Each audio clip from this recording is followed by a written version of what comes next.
Now, U.S. Treasury Secretary Janet Yellen, in a recent remark, has said that it is virtually impossible to decouple China-U.S.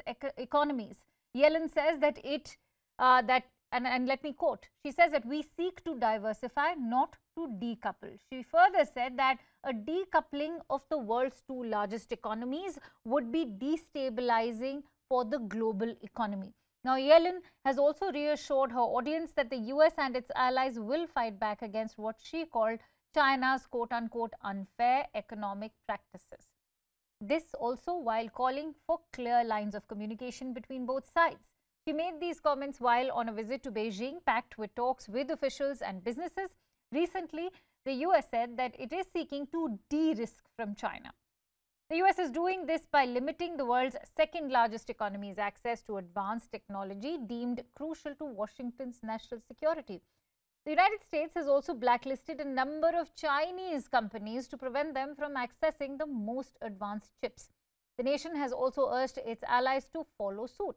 Yellen also stressed that Washington was not seeking a quote-unquote wholesale separation of economies. But remember, Janet Yellen is on a 4-day trip to China. She is also the second high-ranking U.S. official to visit recently after Secretary of State Antony Blinken visited China in June. So will Janet Yellen be able to achieve that much-needed ice-breaking between both the countries, which of course, as far as their relations are concerned, have reached a new low? We'll find that out from our guest in just a bit. But for now, here's the report.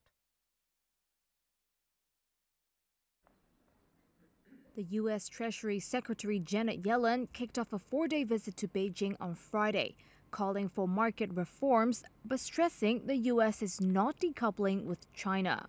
She met with American business leaders there after sitting down with former Chinese economy czar Liu He. We seek to diversify and not to decouple. A decoupling of the world's two largest economies would be destabilizing for the global economy, and it would be virtually impossible to undertake.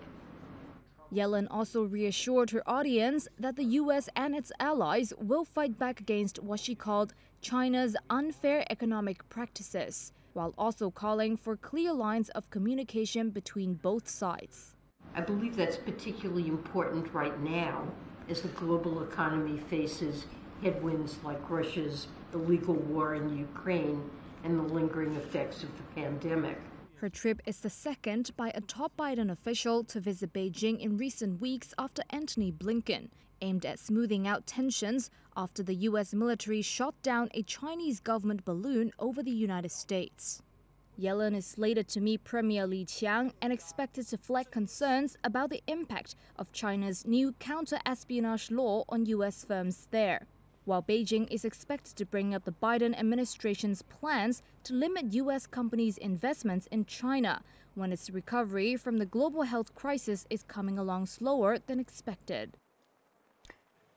Let's try and get in some perspective, and for that, let me introduce my guest. I'm joined in by Andrew K.P. Lung, who's an international and independent China strategist, joins me live. Many thanks to you, Andrew K.P. Lung, for joining in. Mr. Lung, clearly this visit will be Yellen's most challenging test of economic diplomacy as the U.S. Treasury Secretary, at a time of great distrust between both the countries. What are China's expectations at the moment from this visit? Well, I think it's not so much China expectations, but what Americans expect, because this visit is at the insistence of the United States, because China has got no illusions at all about Americans' effort to suppress China, to blacken China, to derail China's trajectory, and 360 degrees pushback. And then, of course, in spite of the rhetoric about de-risking rather than decoupling, in fact, that China's perception is that the United States is saying one thing but doing another. So China has got no illusions at all. But in spite of that, I think both sides see that both sides don't want the relationship to derail into a war. It's interesting that you talk about decoupling, because Janet Yellen has also said She's talked about this, but she said that it's impossible to decouple from China, but diversified and resilient supply chains will have to be built. How do you assess when the US Treasury Secretary says something like that, that too at a visit to Beijing? As I said, the United States seems to be saying one thing and saying that we don't want to derail China.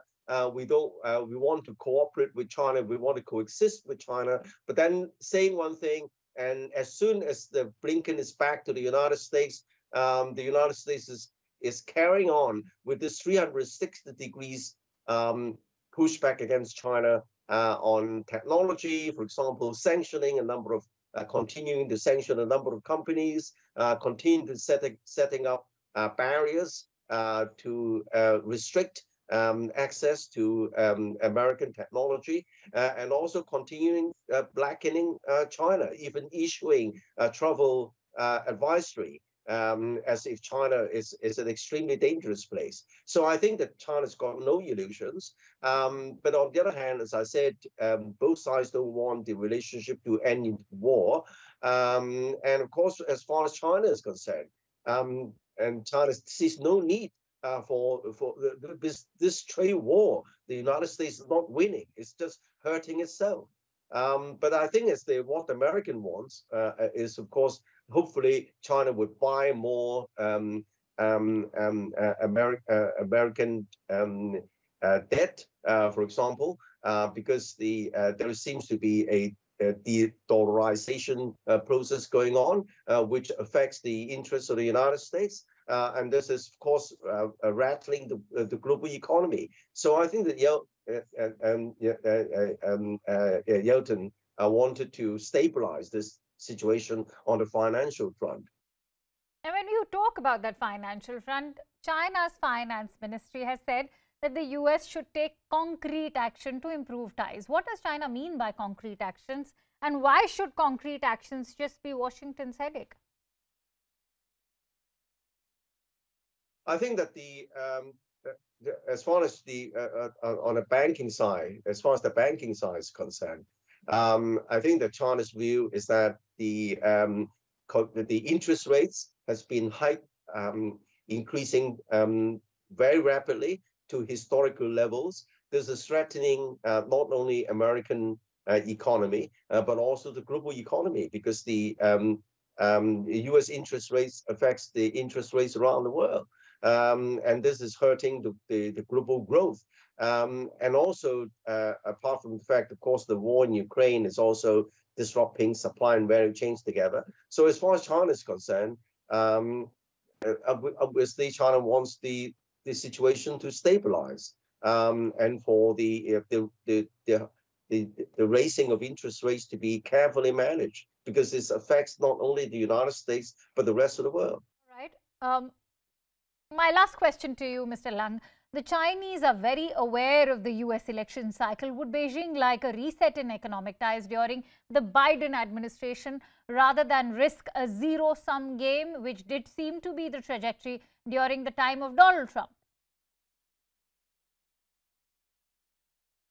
Well, China doesn't believe in zero-sum games because, especially now, the world is very, very different. The world is much more interconnected, and that's why even the United States and Europe are backing away from the so-called decoupling and choosing de-risking. But de-risking is being hyped, maximized to such an extent that it becomes decoupling. So I think that this is the pandering of a China scare, which is really doesn't square with the reality. I mean, China's not about to invade other countries, and the growth of China's economy represents an opportunity rather than a threat. But on the other hand, China needs to reform, and China's expressed a wish to join the comprehensive and progressive economic partnership. But yet, this China fear could well act as a block, blocking China's ambition. And that would be unfortunate, because that would derail China's efforts to reform itself.